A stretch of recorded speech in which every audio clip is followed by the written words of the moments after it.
Justin Marks shuts down recent Trackhouse rumors, and Truck Series points leader Christian Eckes stops by to discuss his rivalry with Corey Heim. How's it going, y'all? My name is Eric. Welcome to Out of the Groove. Today is Wednesday, July 31st, which means we are halfway through NASCAR's prolonged Olympic break. It also means there's not much to talk about in the world of stock car racing, which means rumors can run rampant. Earlier this week, an article from the site Essentially Sports made the rounds on NASCAR social media. This article suggested that Pitbull may have sold his stake in Trackhouse. Their evidence was fairly thin. They cited recent news that Mark Lasry's Avenue Sports Fund purchased a sizable minority stake in Trackhouse. The article pointed out that Trackhouse owner Justin Marks apparently recently changed his X bio from co-owner to owner. Then, of course, they pointed out that Daniel Suarez, the Cup Series' lone Hispanic driver, does not have a new deal done yet for next season. But that was it. Those observations were enough for NASCAR social media to run wild with this rumor. And fans also started to notice some other weird things of their own. Like some folks pointed out that Justin Marks has apparently wiped his Instagram account clean. Still not sure exactly what that's about. But the point is, fans blew this way out of proportion. I can't entirely blame them, though. That's what fans do. We forget that the word fan is short for fanatic. Fans are allowed to be a little crazy, especially during a roughly 3-week break. I don't blame fans for getting a little restless. I also don't blame fans for running with this rumor because we've seen some crazy rumors come true this year alone. Stuart Haas selling the farm. Corey LaJoie getting let go from Spire 2 weeks after they said he would be there next year. At this point, nothing is off the table, so I don't blame fans for bantering back and forth, speculating, but I do respect Justin Marks for putting out a statement this morning, getting ahead of the story more or less. The Trackhouse team owner put out his first X post in months, and it reads, "Every single element to the stories of my friend and partner Pitbull leaving Trackhouse are materially untrue, unreliable media perpetuating a lie. We have big plans for 2025 and beyond." Again, I don't blame fans for speculating, but I think it's smart of Justin Marks to come out and dispel these rumors, especially if they appear to be untrue. I was never too worried. A lot of y'all sent me posts on social media, but I listened to this week's episode of Door Bumper Clear with Connor Zilich, Trackhouse development driver, and in that interview, he referenced his long-term development deal with Trackhouse and how that presents him some job stability. So some fans were worried Trackhouse was about to shut down or sell or something drastic. I was never worried about that. Could there be some leadership shuffling, some reorganization? Absolutely. They did just bring in a major ownership group as a minority owner. But I was never seriously worried about this team's future. Nice of Justin Marks to come out and again dispel those rumors. I don't know what Pitbull's exact stake in Trackhouse looks like, but I do know he's released an album named Trackhouse. He's shown up to several races a year the past couple of seasons, and he's already said he's going to perform ahead of next year's Daytona 500. So Pitbull, Armando, ain't going away anytime soon. Perhaps the reason fans were sent into a frenzy by these rumors is the fact that maybe for the first time in the team's young history, Trackhouse is kind of in flux. They have 2 Cup Series seats, maybe 3 for next season, with 4 drivers in play. We've all played musical chairs. We know how this game works. This is a huge turning point. This is one of the first real hurdles this young team has had to overcome. Ever since Trackhouse was formed in 2021, it feels they've been on a consistent upward trajectory. New team, lots of new sponsors, Pitbull hops on board. They sign Ross Chastain. Chastain and Suarez win races. Chastain gets to the championship 4. They sign SVG. They sign Zane Smith. They sign Connor Zilich. They sign Busch Beer. They open a MotoGP team. New investment group joins. Now they're kind of at the summit. They've got to decide, can they climb further, or are we about to, reach the other side of this mountain, albeit temporarily? We just saw Spire Motorsports make a very difficult decision, I believe. Corey LaJoie was signed to that team in 2021. He's been their anchor for several years. He seemed to believe he would be back next season to work with Rodney Childers. Spire said not so fast. Spire made the difficult decision to drop Corey LaJoie before next season.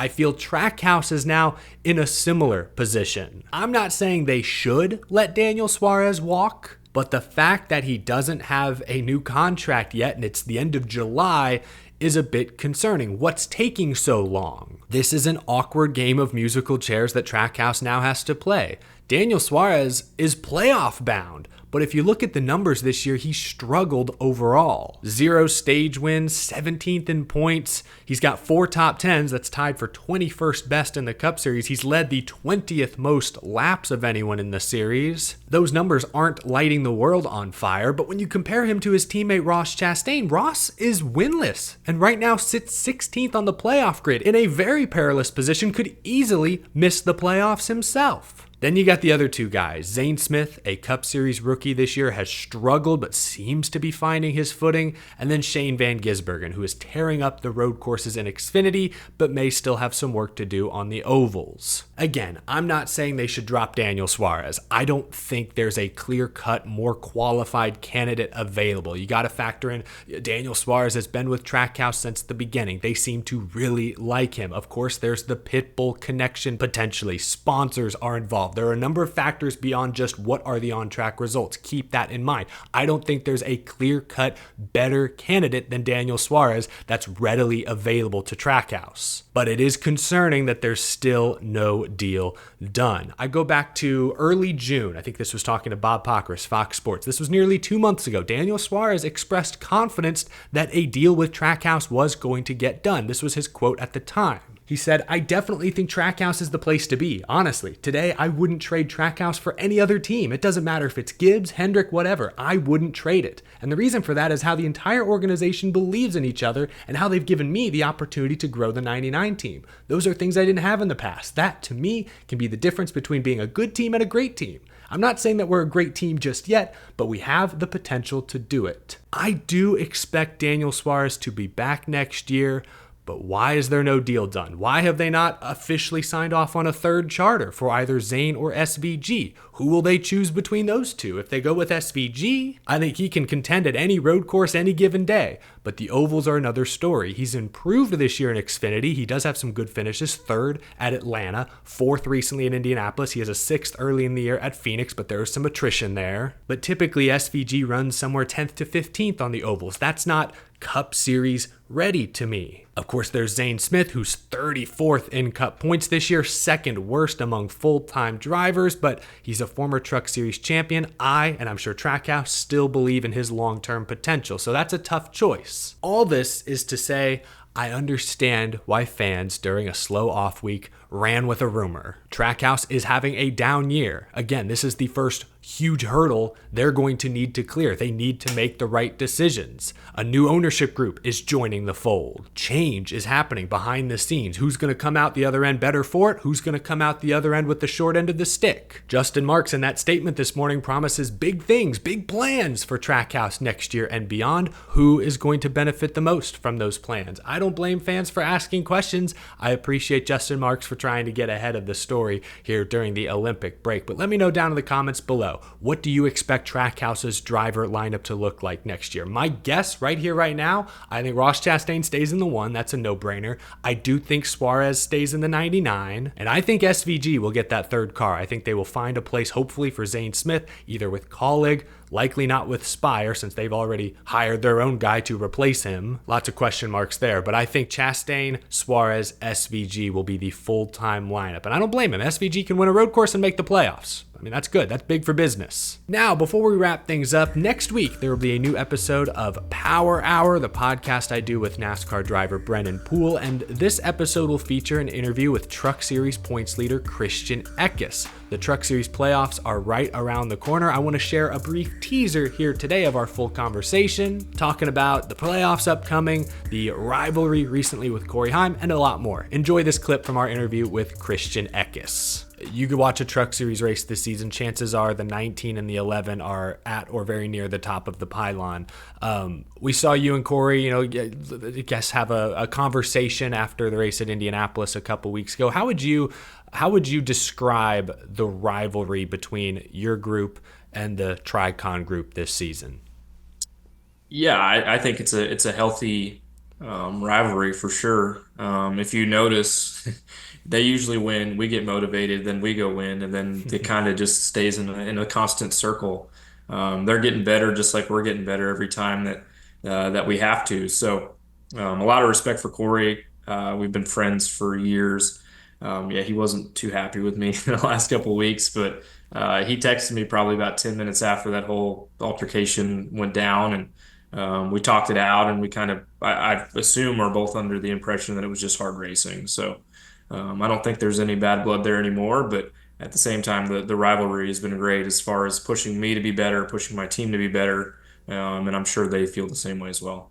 Yeah, well, it's fun to watch because I think both you and Corey obviously hopefully have a very long and successful future ahead of you guys in NASCAR. Looking ahead to the playoffs, because once this Olympic break ends, it's sort of crunch time for the Truck Series pretty quickly there. Where does your team still need to get better, you think, to make a deep playoff run and maybe win this championship? Yeah, I don't know. Like, I feel like we're in a pretty good spot. We got another new truck coming out for Milwaukee that has some updates that I'm pretty excited about. Hopefully that'll give us a little bit more speed. But yeah, I mean, just keep pushing. We can't get complacent because the 11 is going to keep getting better. Everybody's going to keep getting better. The 98's shown up the last couple weeks as well. So I think just not getting complacent, it will be our biggest struggle. When you're that good, it's easy to say, oh, we can't get it any better. But at the same time, we have to push and push to try to get better, or we'll get a little bit stale. So. I feel pretty good about where we're at as far as the mix of things. Our mile and a half programs improved tremendously since the start of the beginning of the year.